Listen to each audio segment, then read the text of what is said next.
India Pakistan మధ్య యుద్ధాన్ని మాపు చేశాడంట వీడికి.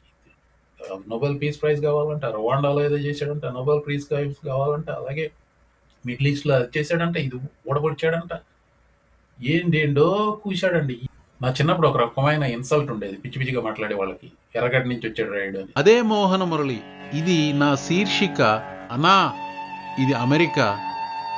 అమెరికన్ దేశీ మోహన మురళితో, అదే మోహన మురళితో స్వాగతం. హలో అండి. 3 ప్రశ్నలు. మొదటిది, మూడవ ప్రపంచ యుద్ధం ఏమన్నా జరగబోతోందా? రెండవది, ఇరాన్ మీద అమెరికా యుద్ధం ప్రకటించబోతోందా? మూడవది, ట్రంప్కి పూర్తిగా మతి భ్రమించిందా? మొదటి ప్రశ్నకు సమాధానం, నేను ఇచ్చే సమాధానం, నేను అనుకుంటున్నది మూడో ప్రపంచ యుద్ధం సందేహమే. ఇరాన్ మీద యుద్ధం నిన్న మొన్నటి వరకు నేను అనుకున్నాను, కానీ స్టీవ్ బ్యానన్ చూపించబోతున్నాను ఏమన్నాడు. But there's others. I'm just reporting what I'm hearing from pretty good sources. The party is on.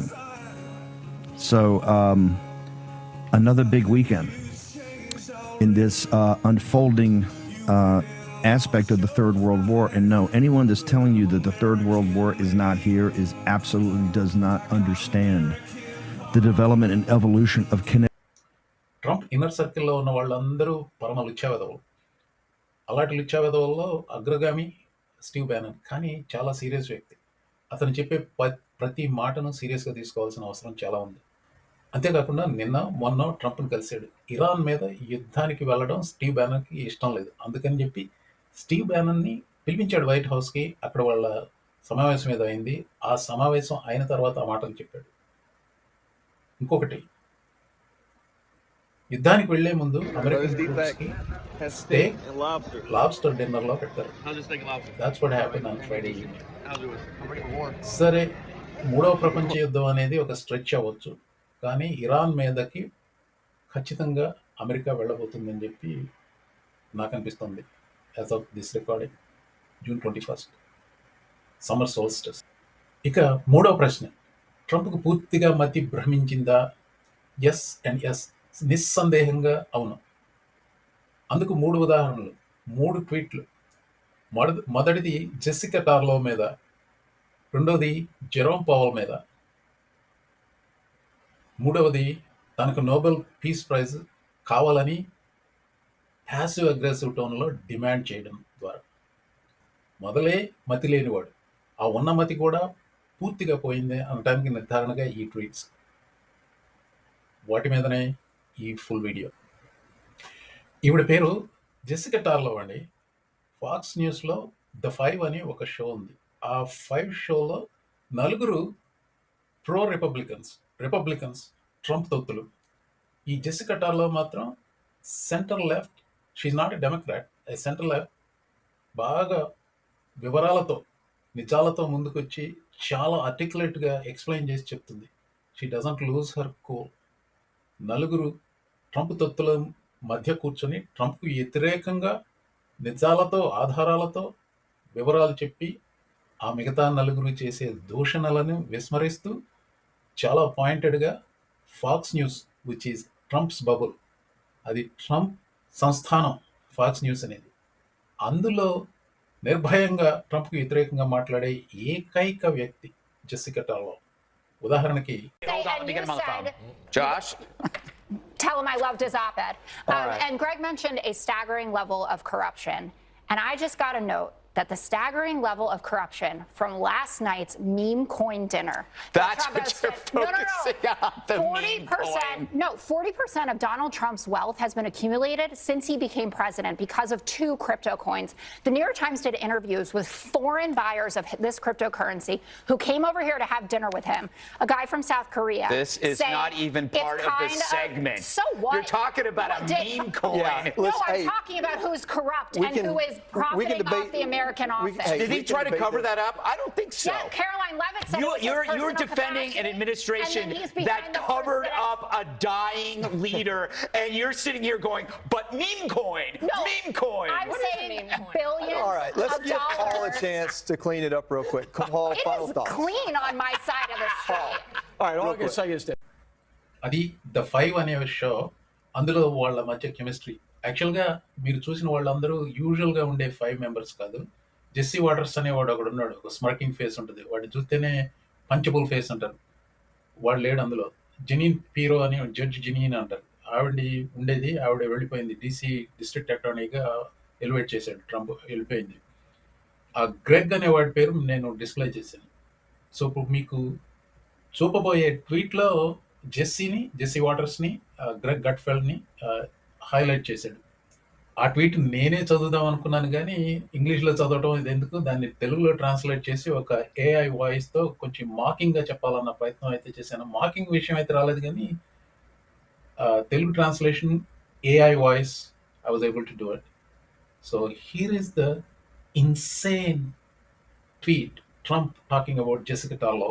Pox News విఫలమైన టీవీ వ్యక్తిత్వం జెసికా టార్లోను ది 5ను పాడు చేయడానికి ఎందుకు అనుమతిస్తుంది?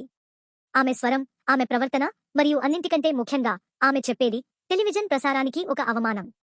నాకు ఇప్పటివరకు వచ్చిన అత్యుత్తమ పోల్ నంబర్లు ఉన్నాయి. ఆమె నిరంతరం దానికి పూర్తి విరుద్ధంగా చెబుతోంది. ఇప్పుడే వెలువడిన అత్యంత గౌరవనీయమైన రాస్ముస్సెన్ పోల్ 56% వద్ద ఉంది. ఇన్సైడర్ అడ్వాంటేజ్ 54%, అనేక ఇతరాలు 56% నుండి 68% వరకు ఉన్నాయి.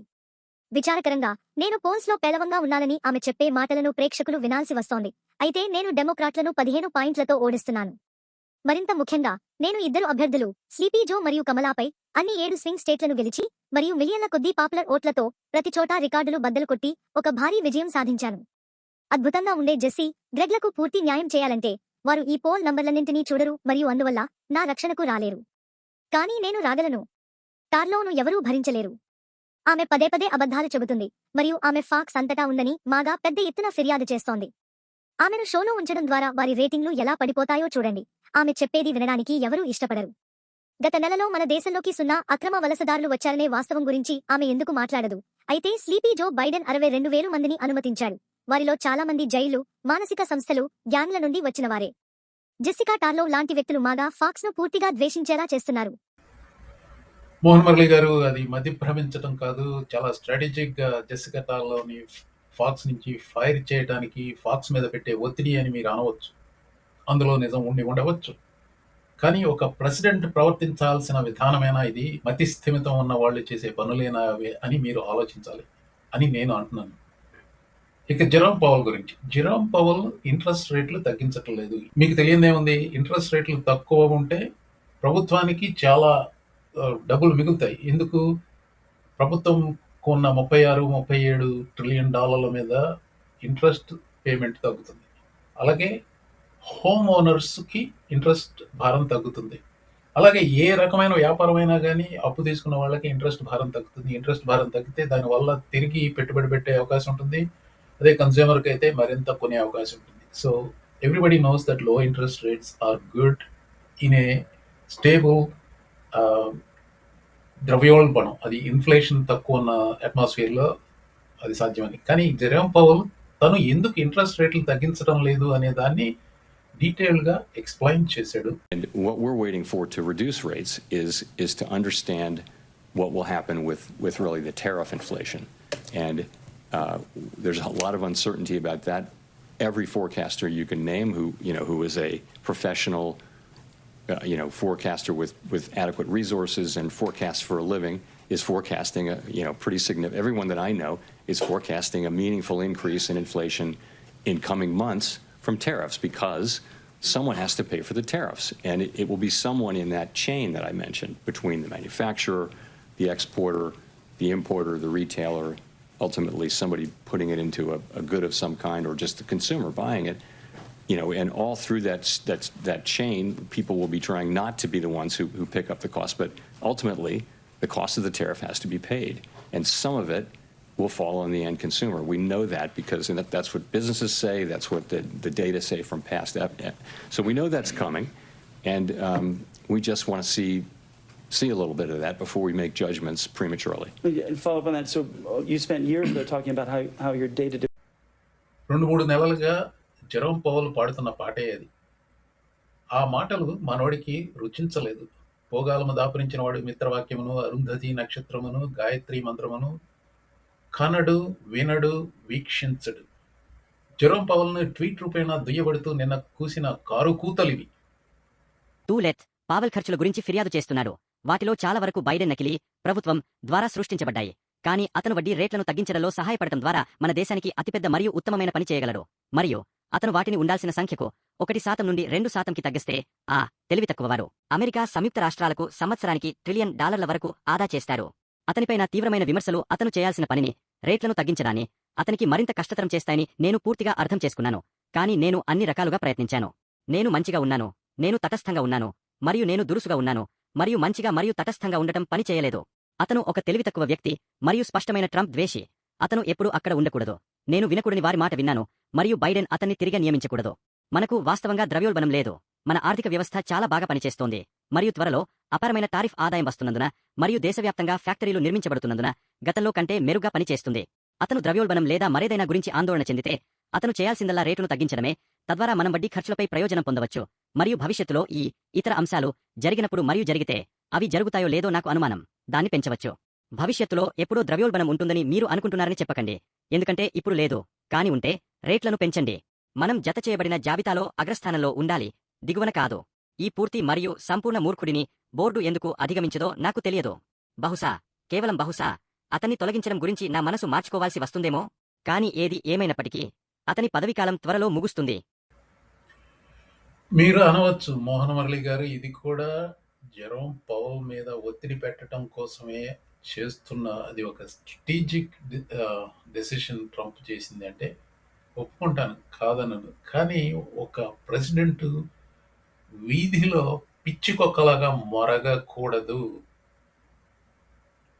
యాక్చువల్గా అదే తను చేస్తున్నది అని చెప్పి బహిరంగంగా ఒప్పుకున్నాడు. ఏది పవల్ మీద ఒత్తిడి పెడతామే తన ఉద్దేశం అని చెప్పి బహిరంగంగా ఒప్పుకున్నాడు. Now we have a man that just refuses to lower the Fed rate, just refuses to do it. And he's not a smart person. I don't even think he's that political. I think he hates me, but that's okay. You know, he should. He should. I call him every name in the book, trying to get him to do something. I've been nice to him. I do it always. I don't know how to sell. I've been so nice to him, fellas, you wouldn't believe. Let's have dinner. Too late. I'd call him too late. Come on, too late. Let's have dinner. I do it every way in the book. I'm nasty. I'm nice. Nothing works. He's like just a stupid person. But I don't expect anything. Maybe he does a little bit. He's not a smart person. Jerome పవల్ తెలివైన వాడు కాదట. నేను పుట్టి పెరిగిన రేపలలో ఊరకుక్కలు, మా బజారులోనూ ఊరంతా ఊరకుక్కలు, పిచ్చుకుక్కలు చాలా ఉండేవి. ఇప్పుడు మురుగుతూ ఉండేవి ట్రంప్ లాగానే. They are smarter than Trump, but he has the same strategy as those dogs, stray dogs, mad dogs. ఇంకొకటి, బహుశా, కేవలం బహుశా, జెరోమ్ పవల్ని ఫైర్ చేసుకోవడం గురించి తను అభిప్రాయం మార్చుకోవాల్సి వస్తుందేమో. అంటే ఆ ఒత్తిడి పెడతంలోనే నేను నిన్ను ఫైర్ చేస్తాను రా అని చెప్పడానికి వార్నింగ్లు అన్నమాట. దాని గురించి మళ్ళీ అడిగారు జెరోమ్ పవల్ని విలేకరులు. I guess the other question is, to follow up on Victoria's question, do you believe the president has the power to fire or demote you, and has the Fed determined the legality of a president demoting at will any of the other governors with leadership positions? Not permitted under the law. Not what? Not permitted under the law. Thank you. Courtney. Not permitted under the law. ఎంత నిష్కర్షగా నొక్కి వక్కాణించారు. When people show that kind of courage and guts to speak without any ambiguity, without naming names, without losing temper, a smart person like Jerome Powell, when he says like that, అతని మీద ఉన్న నా గౌరవం ద్విగుణీకృతమవుతుంది. So anyway, final tweet గురించి మీకు అందరికీ తెలిసే ఉంటుంది. 2009లో బరాక్ ఒబామాకి నోబెల్ పీస్ ప్రైజ్ ఇచ్చారు. First of all, Barack Obama did not deserve that. I agree. They should not have given Nobel Peace Prize to Barack Obama. It's a completely different conversation. అప్పటి నుంచి ఉడుక్కు చస్తున్నాడు, ఏడ్చుకు చస్తున్నాడు. తను first time president అయినప్పుడు కూడా Nobel peace prize ఏం చేసావు, ఏం చేసి చచ్చావు, Nobel peace prize కావాలో, నోబెల్ పీస్ ప్రైజ్ కావాలో, పులిట్జర్ కావాలో, గట్టి గుడ్డు కావాలో, అలాగే ఎమీస్ కావాలంటాడు, అది కావాలంటాడు, ఇది కావాలంటాడు. సో ఎంత ప్యాసివ్ అగ్రెసివ్గా ఉంటుందో చూడండి ఈ ట్వీట్. ఇండియా పాకిస్తాన్ మధ్య యుద్ధాన్ని మాపు చేశాడంట వీడికి. నోబెల్ పీస్ ప్రైజ్ కావాలంట. రవాండాలో ఏదో చేశాడంట, నోబెల్ పీస్ ప్రైజ్ కావాలంట. అలాగే మిడిల్ ఈస్ట్లో అది చేశాడంట, ఇది ఊడబొడిచాడంట, ఏంటేంటో కూశాడండి. నా చిన్నప్పుడు ఒక రకమైన ఇన్సల్ట్ ఉండేది పిచ్చి పిచ్చిగా మాట్లాడే వాళ్ళకి, ఎర్రగడ్డ నుంచి వచ్చాడు రాయుడు అని. ఆ ఎర్రగడ్డ నుంచి వచ్చాడు రాయుడు అనే ఇన్సల్ట్ నాకు అర్థమయ్యేది కాదు. హైదరాబాద్లో ఎర్రగడ్డలోనే కాదు, వైజాగ్లో కూడా ఒక మెంటల్ హాస్పిటల్ ఉంది. నేను మొట్టమొదటిసారి వైజాగ్ వెళ్ళినప్పుడు జగదాంబ సెంటర్లో ట్రాఫిక్ సర్కిల్ మీద గుడ్డలోడ తీసుకుని నిలబడి ట్రాఫిక్ డైరెక్ట్ చేస్తున్నాడు చూశాను. So that's one I picturised, ఓహో ఇట్లాంటి వాళ్ళని ఎర్రగడ్డ నుంచి వచ్చాడు రా అంటారు అని. ఎర్రగడ్డ క్యాండిడేట్ అండి, ప్రెసిడెంట్ అయి కూర్చున్నాడు. అన్న ఈ ట్వీట్ చూస్తే మీరు నాతో ఖచ్చితంగా ఒప్పుకుంటారు, ఎర్రగడ్డ క్యాండిడేట్ అండి. నేను విదేశాంగ కార్యదర్శి మార్కో రూబియోతో కలిసి democratic republic of Congo, republic of Rwanda మధ్య యుద్ధంలో ఒక అద్భుతమైన ఒప్పందాన్ని ఏర్పాటు చేశానని నివేదించడానికి చాలా సంతోషంగా ఉన్నాను. ఈ యుద్ధం హింసాత్మక రక్తపాతం, మరణానికి ప్రసిద్ధి చెందింది. చాలా ఇతర యుద్ధాల కంటే కూడా ఎక్కువగా దశాబ్దాలుగా కొనసాగుతోంది. రువాండా, కాంగో ప్రతినిధులు సోమవారం వాషింగ్టన్లో పత్రాలపై సంతకం చేయడానికి వస్తారు. ఇది ఆఫ్రికాకు ఒక గొప్ప రోజు. నిజం చెప్పాలంటే ప్రపంచానికి ఒక గొప్ప రోజు. నిజానికి నాలాంటి మేధావి దగ్గర నువ్వు సంగీతం నేర్చుకోవడం అనేది నీ అదృష్టమే అనుకో. దీనికి నాకు నోబెల్ శాంతి బహుమతి రాదు. భారతదేశం పాకిస్తాన్ మధ్య యుద్ధాన్ని ఆపినందుకు నాకు నోబెల్ శాంతి బహుమతి రాదు. సెర్బియా కొసావో మధ్య యుద్ధాన్ని ఆపినందుకు నాకు నోబెల్ శాంతి బహుమతి రాదు. ఈజిప్ట్ ఇథియోపియా మధ్య శాంతిని కాపాడినందుకు నాకు నోబెల్ శాంతి బహుమతి రాదు. అమెరికా తెలివితక్కువగా నిధులు సమకూర్చిన ఒక భారీ ఇథియోపియా నిర్మించిన డ్యాం నైలు నదిలోకి ప్రవహించే నీటిని గణనీయంగా తగ్గిస్తుంది. మిడిల్ ఈస్ట్లో అబ్రహం ఒప్పందాలు చేసినందుకు నాకు నోబెల్ శాంతి బహుమతి రాదు. అంతా సవ్యంగా జరిగితే అదనపు దేశాలు సంతకం చేయడంతో నిండిపోతుంది. మిడిల్ ఈస్ట్ యుగాలలో మొదటిసారిగా ఏకం చేస్తుంది.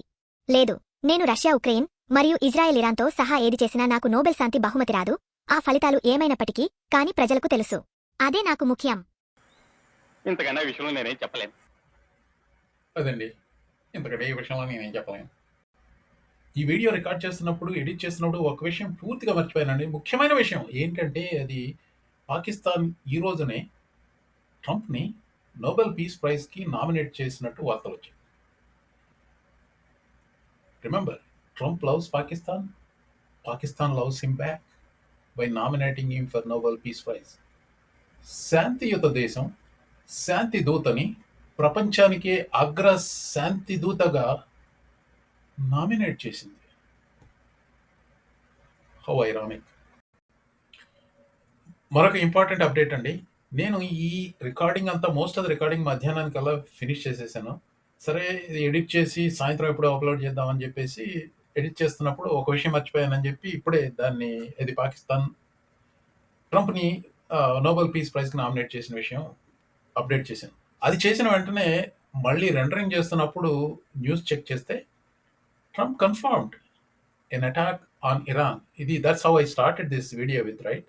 So it is going to happen అని నేను ముందు ఈ వీడియోలో మొదటి few minutesలో చెప్పినది he confirmed by the time I finished editing this. అవసరమైతే మళ్ళీ దీనికి ఇంకొక అప్డేట్ పెడతాను కానీ, but this is basically the news you are going to see. ఇంకా 3.5 సంవత్సరాలు, ఓరి బాబోయ్.